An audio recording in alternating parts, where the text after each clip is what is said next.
Bismillahirrahmanirrahim. Assalamualaikum warahmatullahi wabarakatuh. Alhamdulillah, tsumma alhamdulillah, wassalatu wassalamu ala rasulillah, amma ba'd.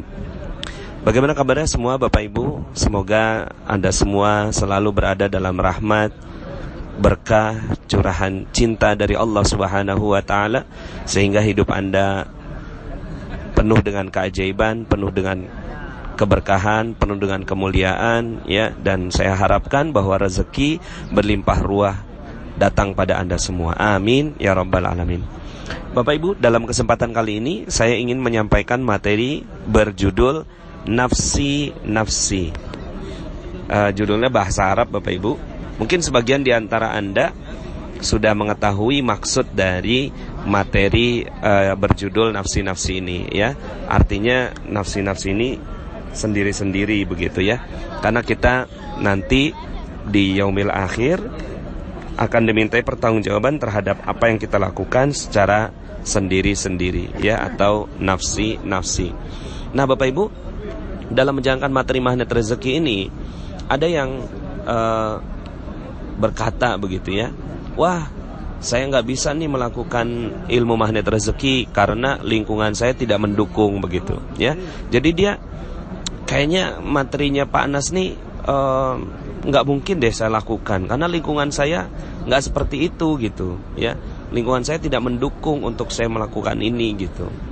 Ada juga yang mengatakan bahwa alangkah cepatnya proses keajaiban hidup saya seandainya pasangan hidup saya juga melakukan ilmu magnet rezeki ini. Jadi dia berharap sekali pasangan hidupnya menjalankan ilmu magnet rezeki, dan kalau itu yang terjadi pasti deh gitu, ya, keajaiban itu bisa lebih cepat terjadi. Di dalam materi nafsi-nafsi ini akan terjawab Bapak Ibu, ya, bahwa ternyata nggak ada dampaknya, ya. Orang lain melakukan apa terhadap kita nggak ada dampak sedikit pun. Yang bisa merubah dan memberi dan menciptakan atau mengundang keajaiban adalah diri kita sendiri.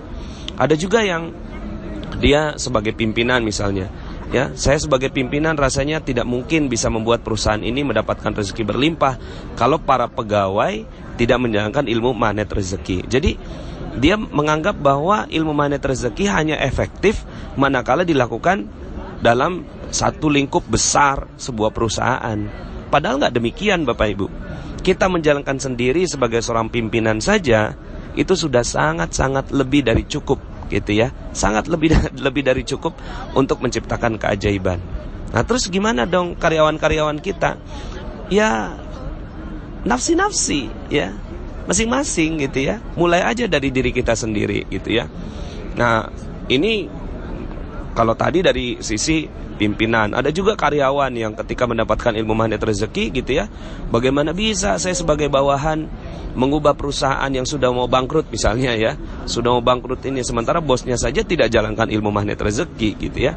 Jadi dia malah mengatakan bahwa saya tidak mungkin bisa mengubah. Kenapa? Ini bukan perusahaan saya. Bukan perusahaan saya, ini perusahaan pimpinan saya, ya. Dan saya nggak mungkin mengubah gitu, ya, apapun yang terjadi di perusahaan ini. Ini juga pandangan yang tidak tepat, Bapak Ibu, ya. Karena sebenarnya keajaiban di dalam diri kita, kekuatan yang ada di dalam diri kita itu lebih dari cukup untuk mengubah apapun yang ada di sekitar kita, termasuk mengubah perusahaan. Bahkan mungkin sebagian di antara Anda ada PNS gitu, ya, atau pegawai negara lah begitu, ya. Terus kemudian mengatakan, nggak mungkin Pak Nas, sistemnya udah begitu gitu, ya.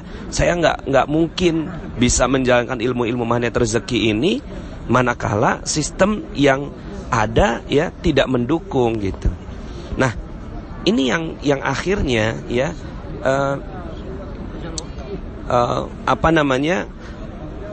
belief seperti ini yang membuat akhirnya memang keajaiban tidak terjadi, ya. Keajaiban terjadi manakala kita memiliki belief yang kuat bahwa kita memiliki powernya, kita memiliki kekuatannya, kita memiliki otoritasnya untuk mengubah apapun yang ada dalam kehidupan kita, ya. bukan orang lain yang mengubah kita, bukan lingkungan yang mempengaruhi kita, bukan sistem yang terbangun di sekitar kita yang memberikan pengaruh besar buat kita, bukan sama sekali. Tapi yang memberikan pengaruh yang besar pada keajaiban diri kita adalah ya kita sendiri, ya. Di dalam rumah tangga misalnya ada juga yang mengatakan akhirnya setelah mengikuti materi magnet rezeki yang panjang begitu, terus kemudian dia katakan, oh saya jadi tahu nih kenapa rumah tangga saya seperti ini, ya, karena istri saya tidak jalankan ilmu magnet rezeki gitu. Atau kebalikannya, karena suami saya tidak menjalankan ilmu magnet rezeki, ya. Jadi ilmu digunakan untuk justifikasi, ya, bahwa saya tidak punya powernya gitu, ya. Akhirnya yang terjadi adalah gitu, ya, memang keajaiban itu tidak terjadi pada diri kita karena ya kitanya mengandalkan orang lain, lingkungan di sekitar kita, ya, untuk menjalankan ilmu ini, baru kemudian diri kita. Padahal kebalik Bapak Ibu, harusnya diri kita yang mendisiplinkan diri melakukan ilmu-ilmu magnet rezeki, baru kemudian kita menyebarkan ilmu ini kepada orang lain. Begitu Bapak Ibu, ya. Jadi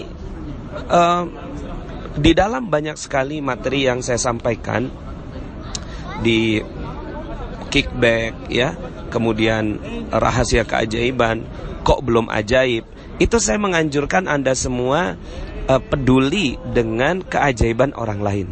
Tapi ini bukan berarti bahwa, ya, Anda tidak bisa melakukan itu kalau gitu, ya, orang lain itu belum berubah. Tidak, ya. Kepedulian kita terhadap keajaiban orang lain itulah yang merupakan kekuatannya. Tapi bukan berarti kalau dia berubah, maka saya akan berubah. Tidak, gitu, ya. Jadi kepentingan kita terhadap orang lain, ya, untuk mendapatkan keajaiban adalah, ya, saat kita sudah menjalankan secara pribadi, mendapatkan manfaatnya, melihat keajaiban itu dalam kehidupan Anda, baru kemudian ajak orang lain untuk juga merasakan keajaiban yang kita alami, ya. Atau misalnya Anda pun belum mendapatkan keajaiban, kok saya nggak ajaib, ya, kemudian Anda lihat orang lain, biarkanlah, mudah-mudahan orang lain mendapatkan keajaiban terlebih dulu daripada saya. Ini yang benar Bapak Ibu, ya. Bukan dengan yang tadi saya sampaikan beberapa keluhan-keluhan, ya, yang akhirnya belief itu yang membuat akhirnya keajaiban tidak muncul Bapak Ibu, ya. Maka, ya, yang butuh keajaiban kan kita, ya. Ya sudah, ya, kita saja fokus jalankan materi-materi ini dengan baik Bapak Ibu, ya. Karena kita nggak pernah bisa merubah apa yang ada di luar kehidupan kita. Kita nggak bisa Bapak Ibu, ya. Semua itu adalah domain Allah Subhanahu wa Ta'ala, ya. Kita nggak bisa mengharapkan orang lain berubah, ya, karena itu bukan otoritas kita. Otoritas kita adalah diri kita sendiri. Yang bisa kita ubah adalah diri kita sendiri, ya. Yang kita bisa perbaiki adalah diri kita sendiri. Yang kita bisa undang untuk mendapatkan keajaiban adalah diri kita sendiri, bukan orang lain, ya. Seberapa kuat pun kita berharap orang lain berubah, itu tidak akan pernah sedikit pun bermanfaat apapun. Jangankan kita Bapak Ibu, ya. Nabi Nuh alaihi salam kurang apa diangkat jadi nabi Bapak Ibu, ya. Lalu kemudian diilhamkan oleh Allah Subhanahu wa Ta'ala untuk membangun kapal, ya, yang merupakan goa keajaiban dari Nabi Nuh. Dibangun sama beliau sampai kemudian akhirnya Allah turunkan hujan yang besar. Seluruh kaumnya Nabi Nuh, ya, itu tenggelam, ya. Sampai kemudian anaknya Nabi Nuh ini, ya, karena dia kuat, dia bisa memanjat, ya, dia panjat Bapak Ibu gunung yang tinggi. Ketemu sama Nabi Nuh, "Hei anakku, udah sini ayo," gitu kan. "Naik ke kapal ini," gitu kan. "Kamu gak akan pernah bisa selamat," gitu, ya, kecuali pada kapal yang sudah Allah Subhanahu wa taala tetapkan untuk kita gitu. Kata si anak ini, enggak ya, enggak mungkin air itu bisa sampai ke puncak gunung yang paling tinggi ini gitu ya. Akhirnya apa yang terjadi? Yang terjadi adalah si anak ini ya tenggelam. Jadi Nabi Nuh aja ya itu enggak bisa mengubah keadaan yang ada di anaknya Bapak Ibu. Padahal cinta sekali Nabi Nuh gitu kan terhadap anaknya, tapi dia tidak bisa mengubah apapun. Kemudian Nabi Lut Bapak Ibu, Nabi Lut ya alaihi salam yang juga tidak bisa mengubah istrinya ya. Istrinya akhirnya juga kena azab beserta dengan kaumnya. Bahkan Bapak Ibu, apa kurangnya Rasulullah sallallahu alaihi wasallam ya, Nabi Muhammad sallallahu alaihi wasallam ya. Sebegitu cintanya Rasulullah sallallahu alaihi wasallam kepada pamandanya ya, yang menolongnya, membantunya, menjadi pelindung bagi Rasulullah SAW di hadapan kaum kafir Quraisy, tapi beliau tidak bisa memberikan hidayah kepada Abi Thalib ya, kepada Abu Thalib, nggak bisa Bapak Ibu ya. Maka semua hidayah itu adalah urusan Allah ya, urusan Allah. Nah, yang bisa kita lakukan adalah kita mengubah diri kita sendiri ya. Kita bisa melakukan ilmu-ilmu ini ya kepada kita sendiri ya. Nah Bapak Ibu, jadi nafsi-nafsi aja ya, nafsi-nafsi. Pokoknya kita lakukan aja sendiri, kita yang menikmati sendiri, kita mendapatkan keajaibannya. Kepedulian kita terhadap orang lain adalah hanya sebatas kita berdoa dan berharap agar orang itu mendapatkan apa yang kita juga dapatkan ya. Ya kita menjaga terumbu karang gitu ya. Kemudian kita mendoakan orang lain ya. Kemudian kita sebarkan ilmu magnet rezeki ini ya, sebatas itu aja. Sehingga kita nggak memiliki beban Bapak Ibu ya. Kepada suami, aduh suami saya nggak mau ngikutin Pak magnet rezeki Pak Nas. Nggak perlu. Anda aja udah fokus aja Anda sendiri ya. Nah ini saya ada beberapa kisah Bapak Ibu yang menceritakan untuk memperkuat materi tentang nafsi-nafsi ini. Kemarin ya, beberapa hari yang lalu ya, ini saya sekarang masih ada di Masjidil Haram ya, dan menyampaikan materi ini di depan Masjidil Haram sambil menunggu waktu maghrib. Ketika selesai umroh ya, selesai tawaf, sa'i, tahallul, lalu kemudian ada ketika kita lagi beristirahat begitu, ada seorang ibu yang mendatangi saya ya. Beliau member Magnet Rezeki dan ikut umroh bersama dengan kami ya.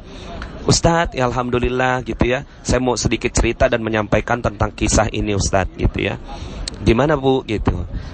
Ada seorang teman saya. Ini teman saya ini sangat keras kepala. Beliau mu'allaf ya, tapi nggak mau sholat gitu ya. Terus kemudian senangnya marah-marah dan seterusnya lah. Perilaku yang tidak baik dan tidak mengundang rezeki begitu.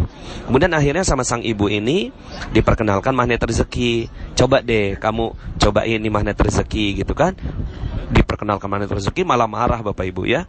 Malah marah, malah nolak dan seterusnya. Sampai kemudian singkat cerita, si temannya ini tiba-tiba ketika dalam perbincangan gitu pakai term-term yang ada di nama magnet rezeki, jagain terumbu karang. Loh berarti ini orang ini denger dong gitu ya.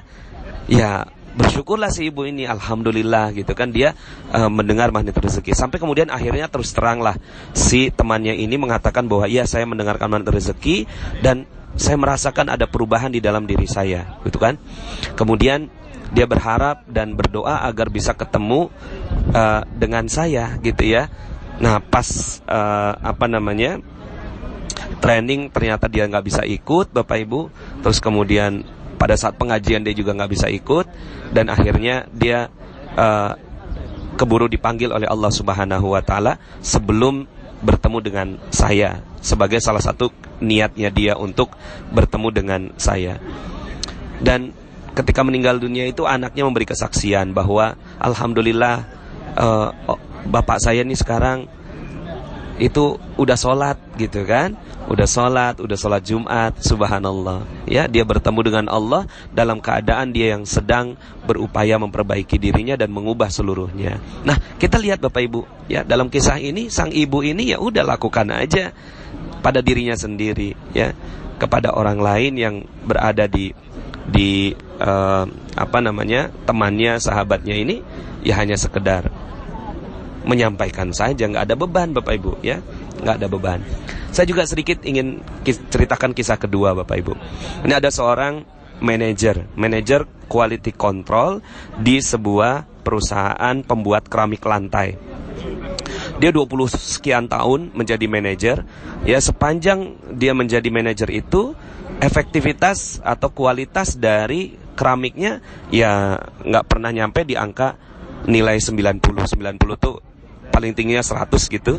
Itu nggak pernah nyampe angka 90 ya. Kalaupun nyampe paling dari 4 alat cuma 1 gitu ya. Seperti itu ya. Kemudian dia ikut dalam training Magnet Rezeki, dan kemudian langsung seluruh pemikirannya berubah tentang kehidupan, rezeki, dan semua hal ya. Akhirnya dia ubah semua pola pikirnya, dan dia lakukan sendirian Bapak Ibu.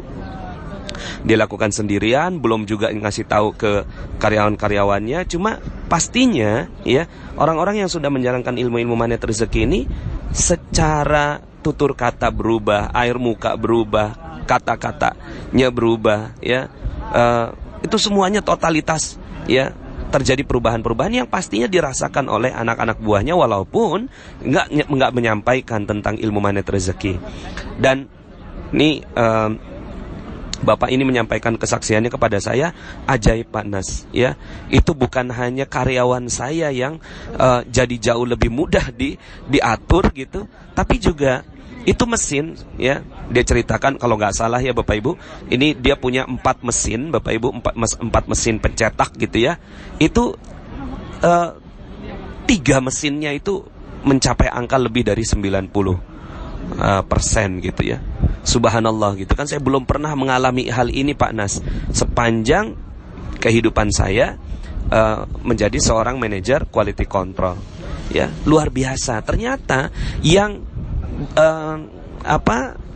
merespon itu bukan hanya manusia, yang merespon juga ya, termasuk di dalamnya bebatuan, air gitu ya, mesin, pabrik itu ya, dinding dari pabrik tersebut dan seterusnya. Jadi percaya saja Bapak Ibu, Anda memiliki powernya, Anda memiliki kekuatannya, yang Allah Subhanahu wa Ta'ala berikan kekuatan itu kepada Anda ketika menjalankan materi Magnet Rezeki. Dan akhirnya apa yang terjadi? Yang terjadi adalah kekuatan ini sedemikian besarnya sehingga membuat di sekitar Anda menjadi jauh lebih berubah. Sehingga akhirnya dengan belief ini Anda udah gak perlu lagi mengandalkan orang lain yang berubah, lingkungan yang berubah, sistem yang berubah ya. Yang Anda perlu lakukan adalah disiplin saja, lakukan yang terbaik ilmu-ilmu ini, karena kita yang mau keajaiban, kita nggak mau orang lain yang mendapatkan keajaiban kan. Lakukan aja gitu kan untuk diri kita sendiri. Kisah ketiga Bapak Ibu ya, kisah ketiga ini yang sering saya alami ya. Artinya banyak orang yang datang ke saya itu curhat gitu ya, kemudian ingin mendapatkan solusi tentang kasus perselingkuhan begitu ya. Nah, misalnya nih suami, ini ada seorang istri ya, suaminya itu suka dengan wanita lain begitu ya. Terus kemudian dia bertanya ke saya, bagaimana Pak Nas gitu kan, itu kan gimana cara ngerubahnya gitu kan, apa yang harus saya lakukan gitu. Kemudian saya menyampaikan kepada beliau tentang ilmu-ilmu Magnet Rezeki, dan lakukan aja sendiri ya, lakukan ibu sendiri gitu ya. Nggak usah mengharapkan suami berubah, nggak usah mengharapkan si wanita idaman lainnya itu ya berubah. Nggak usah mengharapkan apapun berubah dalam keadaan seperti ini. Yang perlu dilakukan adalah bagaimana si ibu ini bisa berubah aja sendiri gitu ya. Lakukan aja nafsi ya. Lakukan ilmu Magnet Rezeki ini dengan disiplin ya, berinvestasi dengan apa? Berinvestasi dengan sesuatu yang sangat keras Bapak Ibu terhadap diri sendiri ya. bismillah gitu kan, tekadkan dengan kuat gitu. Akhirnya perlahan-lahan apa yang terjadi Bapak Ibu? Yang terjadi ini dalam banyak sekali kasus ya, bukan hanya satu dua Bapak Ibu, saya menghadapi banyak sekali kasus ini ya. Tiba-tiba suaminya berubah Bapak Ibu ya. Suaminya tiba-tiba berubah, wanita yang ada di sana di ujung sana berubah ya. Entah bagaimana Allah Subhanahu wa Ta'ala mengatur, ketika kitanya sudah begitu kuat di dalam menjalankan materi magnet rezeki ini, maka Allah yang mengatur seluruhnya. Allah yang mengatur seluruh kehidupan kita, sehingga akhirnya sang suami balik kembali gitu ya. Terus kemudian mereka menjadi rujuk lagi gitu ya, menjadi kehidupan yang lebih baik lagi. Nah, jadi Bapak Ibu, nafsi-nafsi ya, nafsi-nafsi, lakukan aja ya sendiri ya, nggak usah menuntut orang lain berubah, nggak usah menuntut lingkungan berubah, nggak usah menuntut bos berubah, nggak usah menuntut negara ini berubah, nggak usah menunggu presiden diganti Bapak Ibu, nggak usah menunggu apapun yang terjadi dalam kehidupan kita. Mulai saja ya dengan diri kita ya, nafsi, lakukan aja pada kehidupan kita sendiri, maka tiba-tiba ya seluruh kehidupan Anda berubah. Jadi Bapak Ibu, nafsi-nafsi ya, nggak usah mengharapkan orang lain ya, nggak usah lagi, aduh Pak Nas ini kok suami saya begini, kok istri saya begini, ya gimana ya, kok saya nggak mungkin bisa menjalankan materi ini sendirian. Enggak kok, ini ilmu ini ya, karena bukan ilmu dari saya Bapak Ibu, ini ilmu dari Allah Subhanahu wa Ta'ala ya. Ini hidayah yang masuk kepada Anda. Kalaulah Allah mengizinkan ilmu ini sampai kepada Anda, maka Allah memang ingin menyentuh Anda Bapak Ibu. Allah ingin menyentuh Anda dan ingin mengubah kehidupan Anda menjadi jauh lebih ajaib. Ya, syukuri itu ya, syukuri dan akhirnya jalankan dengan baik, maka insya Allah Allah yang mengatur seluruh alam kehidupan Anda menjadi jauh lebih baik. Demikian Bapak Ibu ya, semoga saya doakan dengan tulus dari hati saya yang paling dalam, agar Anda semua mendapatkan keajaiban yang dahsyat, berkah berlimpah, rezeki Anda mengalir deras ya, tanpa ada yang bisa menghalangi Bapak Ibu, seperti air bah yang sampai akhirnya Anda ya mendapatkan